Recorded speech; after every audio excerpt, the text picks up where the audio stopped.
What's up, my people?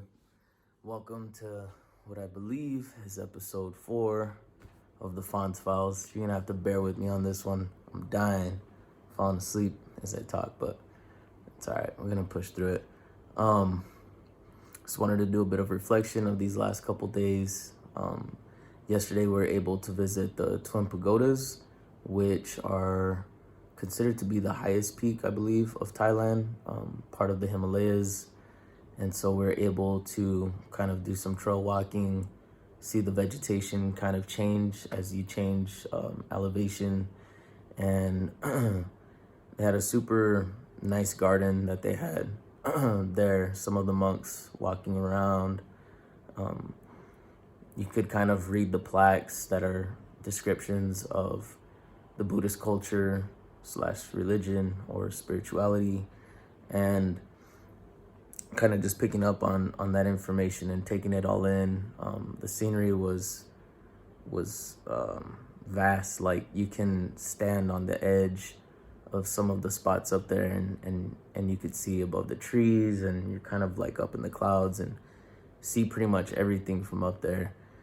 And so something that was very, I don't know how to say it, almost like purifying. The air seemed lighter, the breeze, something different about that. But along the way, we were seeing waterfalls and all of these new things, these new sights. We ventured into what I believe is the jungle. We were led on a trail by folks from the native tribe of that area. And so they kind of walked us through trails that led to waterfalls, and then took us to their community. That's a farming community, and they have like a coffee plantation where they're growing coffee, they're growing strawberries, they're growing rice, and a lot of other things. And so the cool thing too is they're actually showing a lot of the native plants and kind of breaking down their properties and medicinal properties and kind of what they're used for, which is something that I appreciate a lot. And I touched on it on the last video too, but just seeing that community and how they function kind of as their own little society, I have a lot of respect for that. Seeing how they utilize their traditional practices of crop production and growing the food that they do to supply not only for their community, but to create kind of like a sustainable model to support themselves financially. And I know that it's not the most financially sound occupation to carry out, especially like in modern times, but it pays off in many other ways that benefit, from physical health, mental health, maintaining that connection, those traditional practices and food sovereignty. It can go on, but the people there were super humble, super nice, welcoming. They were so talented in the work that they did. Some people were weaving clothing and fabrics, and other people were farmers. And I feel like just seeing them live their lives, everybody seemed to have their own craft that they had mastered, and they all do something to kind of work together for the betterment of their little community there. So I appreciated that. I definitely learned a lot and was left a bit inspired and wanting to do some more things here at home, implementing some of the things that I learned and saw there.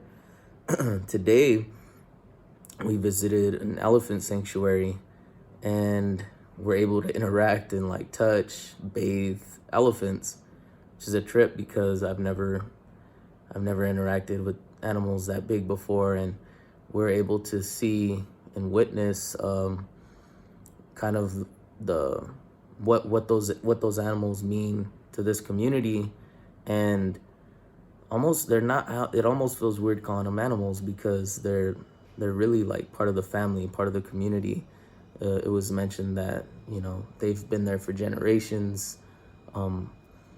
existing among the people, and the folks of that community have such a high respect for those animals, and they provide for them, they help them, they clean them, they check their blood to see how what their dietary needs are, and they regulate all those things. And they take one of the guys said that they take better care of the elephants than they do themselves a lot of times. And it's a lot different than how we interact with, I guess, animals at large here in or back in the US, but especially elephants. Like, we kind of keep them enclosed and in an area with a high wall that, you can't get too close because they're wild animals and they can cause a lot of harm. Where I felt like, these people they weren't afraid. They didn't want us to be afraid. There was basic precautions that needed to be taken, but we were able to hug the elephants, touch the elephants, bathe the elephants, and do all of that. And they welcomed us to interact with them, and it was a very good energy, energy transfer that you can have, like a kind of a connection with the elephants, and kind of see how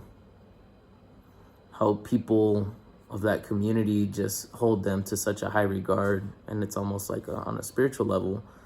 And so I had a lot of appreciation for that. I see that, the way that people care for the plant life, the animals, the planet, basically, and seeing many of these elements on the same level. And so I hold that deep in my heart. I had a great time. Like I say, I'm pretty inspired. Hopefully you can tell through how my energy has shifted since the start of this video, but I'm excited for what we got going on tomorrow, and so I guess we'll just stay tuned.